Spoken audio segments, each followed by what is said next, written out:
In this video, I'm going to show you how to make shadow frame effect on CapCut on PC. So the first step is to add your video.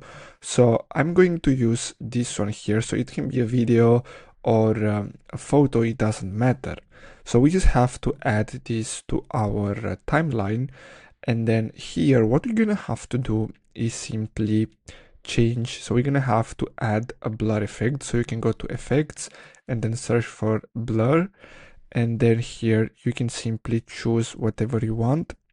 So I'm going to pick this one here. And then I'm going to drag this until the end of the image. Now I'm going to copy and paste this and move it aside. Now I'm going to select the blur effect and this one to create a compound clip. So you can simply right click and then create a compound clip.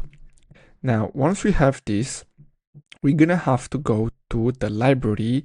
So we just go and click on media, then library, and then choose background. From here, we just have to choose a black background. So I'm going to pick this one here. Now we're gonna have to put this below this the main photo or video, and then what we're gonna have to do is simply resize the main image just like this, then select the background and then go to mask.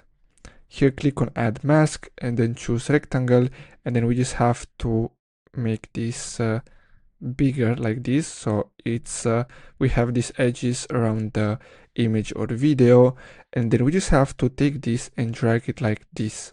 And basically that's it. So I really hope you found this video helpful. Thanks for watching.